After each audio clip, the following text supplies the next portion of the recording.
em uma família, né? Agora, para vocês que têm família aí, para os solteiros também, em uma família. Então temos aí o pai, a mãe, os filhos, os dogs, os cats, né? A pergunta é, quem é responsável? Então no círculo aqui, dentro do círculo nós temos a família, né? E em volta do círculo, constituindo, compondo a família, nós temos as pessoas que são pai, mãe, filhos, e nós temos algumas necessidades, que é de sustento e direção. E nesse aglomerado todo da família, quem que é responsável? Pelo sustento, pela direção, pela orientação. Vai pensando aí. Pai. Quem que é responsável? É o pai. Então vamos mudar só um pouquinho o quadro. É a mesma coisa, só que colocando pessoas aqui, né? Na família temos o homem, a mulher, as crianças, temos a necessidade de sustento e temos a necessidade da direção. Quem que é o responsável? O homem. O homem. Natural. Natural, certo? O pai é o responsável, ou o homem, né? Então nós vemos aqui nesse gráfico, né, o pai e sobre o pai, a responsabilidade dada pelo Senhor, como nós vemos lá em Efésios, né, que o homem é o cabeça da mulher, o cabeça da sua casa, né, a responsabilidade de sustento, de direção, de orientação, de cuidado dos filhos, né, de zelo pela sua família. Então, o pai é o responsável, o homem é o responsável. Não cabe à mulher essa cobrança ou essa responsabilidade. Não é da mulher que Deus vai cobrar. E eu não preparei esse gráfico, por isso que eu não vou prosseguir para o próximo, porque vai vir outro que nós ainda vamos falar. Mas pense aí, você que é casado, né, na sua família. Pense aí na sua família, dentro dessa questão desse círculo. Né, a sua mulher, os seus filhos, a necessidade do sustento, a necessidade da direção e você como responsável, certo? Cada homem, ele é casado, né, que tem a sua família, é responsável de forma peculiar e particular pela sua família. Eu não posso ser cobrado pela família ou pelas posições, o direcionamento que o Marcel dá para a família dele. E isso não vai acontecer diante de Deus. Eu sou cobrado pelas coisas que acontecem na minha casa. Da maneira como eu oriento minha esposa para com a palavra de Deus, da maneira como eu permito que as escrituras e a vontade de Deus seja estabelecida no meu lar, como eu permito que o governo de Deus seja estabelecido no meu lar. Então, se eu como homem e responsável da minha casa, eu permito que a palavra entre, que o reino de Deus seja estabelecido, quando o Senhor vier cobrar de mim, eu vou ser elogiado por isso, né? Vou ser louvado por isso. Mas se eu não permito, o contrário também acontece. Eu também serei exortado e corrigido e punido por isso. E isso é uma realidade em cada lar.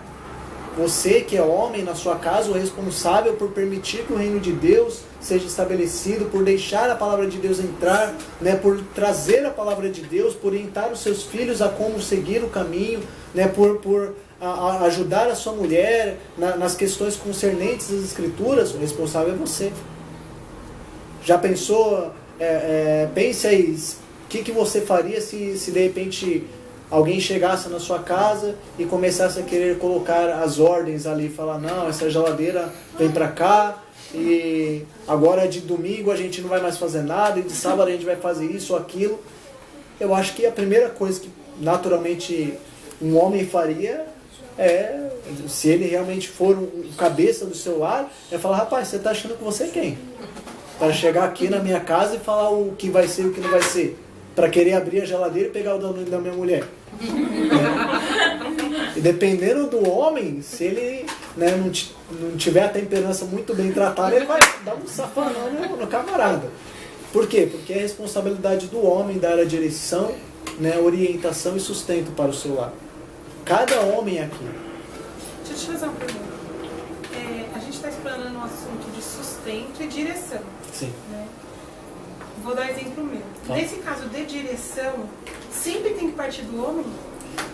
É algo que nós podemos conversar sobre isso no final da reunião, porque existem algumas situações, né, que, por exemplo, situações de viúvas ou situações onde o homem, a mulher se converteu e o homem decidiu abandoná-la, não quer mais né, viver junto. Né, situações onde temos mulheres que estão sozinhas no seu lar. Então, essas condições elas estão um pouco à parte disso.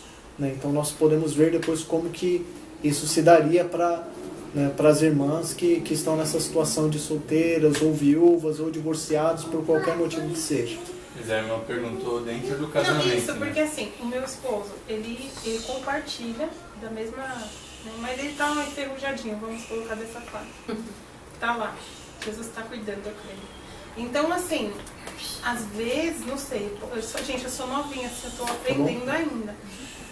Essa questão da direção, ainda sou eu que estou à frente. Assim, o Senhor em mim, mas o Jonas ele ainda não tem essa clareza toda. Então, às vezes eu fico um pouco receosa da qual a postura ideal para eu ter. Podemos ver isso no final. Você lembra, por favor? Lembra? Deixa anotado aí, que é um ponto importante. Tá bom. Tá.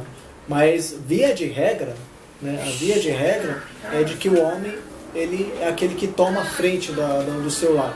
Né? Se algum ladrão quiser entrar, a primeira pessoa numa casa a tomar a frente e enfrentar o ladrão, né, a fim de proteger a família, é o homem.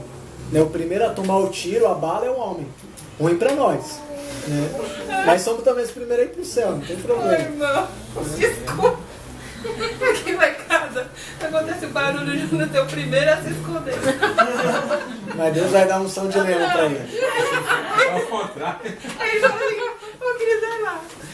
Ele tá com um som de gatinho, mas Deus vai dar um som de leão para E se ele. for rato, então, irmão, é que é eu mesmo.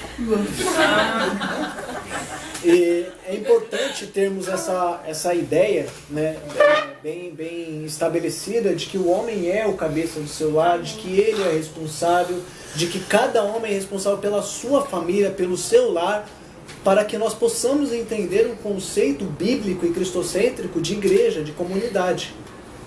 Né? Agora eu acho que dá para prosseguir. Vamos lá. Vamos fazer agora uma comparação entre os requisitos dados para Timóteo e para Tito. Então aqui a gente tem a tabela, né? Os textos. Dá uma analisada rápida. Vamos prosseguir. Manda por e-mail pra galera. Que é legal. Isso é difícil. Agora eu fiz um alinhamento dessa tabela dos requisitos dados. Ficou mais fácil agora, né? Alinhadinho.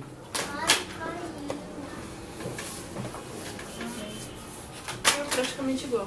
Agora a pergunta que eu faço para vocês e que nós devemos nos fazer, depois de ver essa tabela ordenada e alinhada, porque tem, né, irrepreensível aqui e ali, marido de uma só mulher aqui e ali, né, justo e santo, é uma pessoa honesta, né, dado a hospitalidade, tudo mais. A pergunta que eu faço a vocês, porque aqui em Tito está falando de presbítero e aqui está falando de bispo. E qual é a pergunta? Você ainda acha que Paulo está falando de pessoas diferentes? Ou ele está falando da mesma pessoa? Mesmo pessoa.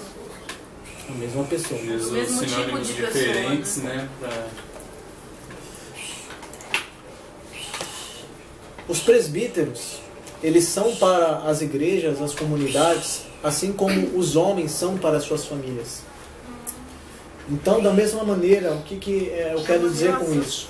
É de que da mesma maneira que na sua casa você é o cabeça, porque você é o homem, você é que tem a responsabilidade de sustento e direção, em uma comunidade, quem são os presbíteros? São os homens.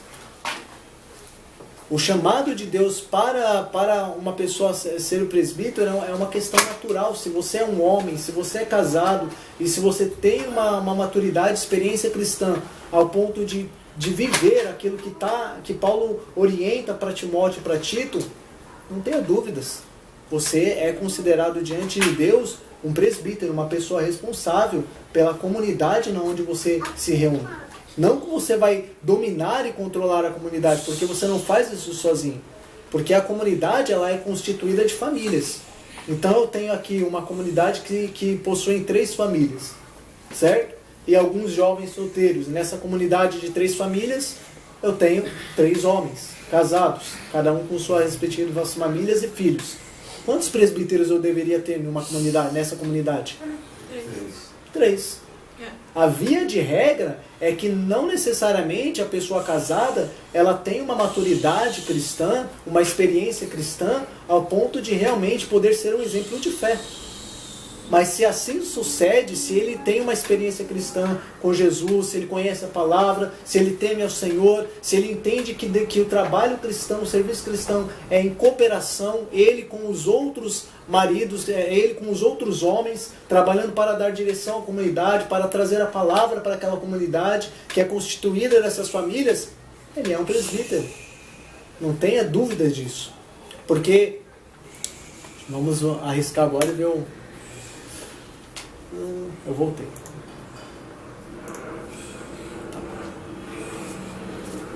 Tá certo. É isso mesmo. Tá mais embaixo a folhinha que eu queria ver. Mas isso é importante ficar claro. Porque quando Paulo, vamos voltar lá no texto de Tito, quando ele fala para Tito, eu te deixei para que você identificasse os presbíteros. Ora, o que Tito ele fazia? Ele ia de cidade em cidade, porque as igrejas, as comunidades cristãs, elas eram, né, de cidade em cidade, eram comunidades locais. E ele chegava nessas cidades e ele ia de casa em casa, via como cada homem ele se comportava, ou a conduta que ele tinha na sua casa, e aquela experiência de conviver com aqueles homens por algum dado tempo facilitava para ele identificar e passar para aquele homem a direção, o entendimento de que ele, como um homem, como uma experiência de vida, ele deveria orientar os jovens, ele deveria, dar direção para a comunidade, buscar essa direção em Deus, mas que ele não faz isso sozinho, ele faz isso com os outros homens que também são maduros. Agora, um ponto é o seguinte, se cada homem casado é responsável pela sua família em particular, em cada cidade há algo que é chamado de presbitério.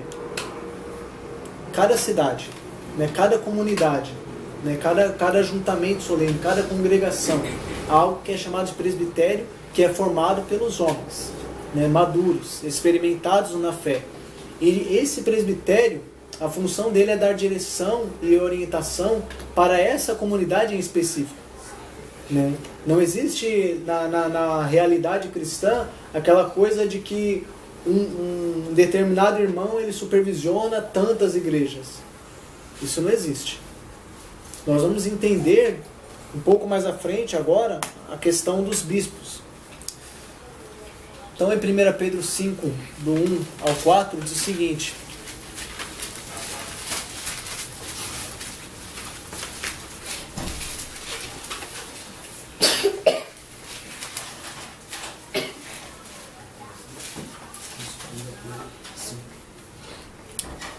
aos presbíteros que estão entre vós, admoesto eu, que sou também presbítero com eles, e testemunha das aflições de Cristo e participante da glória que se há de revelar. Apacentai o rebanho de Deus que há entre vós, tendo cuidado dele, não por força, mas voluntariamente, nem por torpe ganância, mas de ânimo pronto, nem como tendo domínio sobre a herança de Deus, mas servindo de exemplo ao rebanho. E quando aparecer o sumo pastor, alcançareis a incorruptível coroa da glória. Então, esse texto de Pedro, ele deixa claro para nós qual é a posição dos homens adultos e maduros, experimentados na vida e na fé, qual é a posição desses homens nas suas comunidades. Eles são presbíteros porque eles são adultos. Eles deixaram aquela vida de jovens, aquela mentalidade, de adolescentes. Eles amadureceram devido à prática da fé, né? Devido às experiências da vida. E aqui diz, sempre você vai encontrar essa palavra no plural, presbíteros. Você nunca encontra ela nas Escrituras, no Novo Testamento, no singular. Porque a direção de uma igreja, de uma comunidade, é dada aos homens, não ao homem. né? A orientação, os homens em conjunto devem buscar a direção de Deus e trabalhar juntos para que a comunidade ela tenha progressão na carreira cristã. Não, só para deixar mais uma coisa clara nesse texto aqui, quem está falando é o apóstolo Pedro. Ele diz que ele é um presbítero. Para tirar de vez essa ideia de hierarquia. Ele não ia se rebaixar, né? Ele é apóstolo. Não tem isso na igreja de Jesus. Né?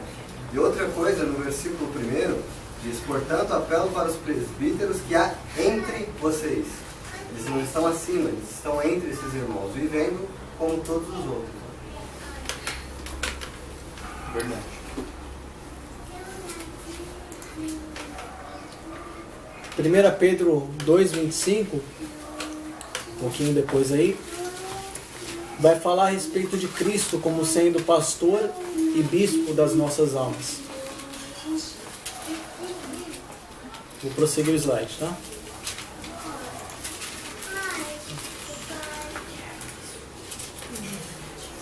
Então, em cada comunidade local, né, é constituída, essas comunidades elas são, via de regra, né, elas são constituídas por famílias, onde cada família existe o cabeça do seu lar. Né? Quando você vai lá, existe algo muito bacana e uma passagem muito linda em Êxodo 3,16, não é Deus amou o mundo de tal maneira, tá? Que fala quando Moisés recebe a orientação para que o povo matasse o novilho e passasse com isópoto, né? O sangue do animal nos umbrais da porta. O interessante da orientação que Deus dá a Moisés é de que ele desse essa orientação para cada chefe de sua família, para cada cabeça do seu lar.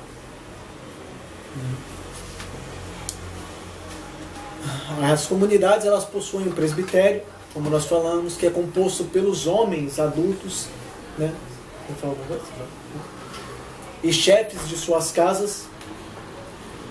E o presbitério ele é de atuação local, assim como cada homem tem atuação em sua respectiva família. Os presbíteros têm atuação em sua respectiva comunidade, né? Cabe a eles dar orientação e resolver problemas da sua comunidade, né? Nenhum presbítero pode, o homem experimentado na fé pode chegar em outra localidade onde outros irmãos se reúnem e querer colocar as coisas em ordem. Por quê? Porque lá existem homens que têm essa responsabilidade, que têm que tomar esse partido, né? Porque vai ser cobrado deles. A direção da igreja, se a comunidade está progredindo ou não, se ela está sendo fiel ou não às Escrituras, se ela está andando de maneira adequada, de quem você acha que o Senhor Jesus ele vai cobrar isso? Dos homens, daqueles que eram experimentados na fé, que sabiam como deveriam fazer. Né, se eles fizeram de maneira adequada e foram fiéis à palavra, né, e orientaram os jovens, orientaram as mulheres, orientaram as viúvas e fizeram como bem diz as Escrituras, eles serão louvados. Mas se eles fizeram da maneira como eles bem achavam ou entendiam, eles serão reprovados e cobrados por isso.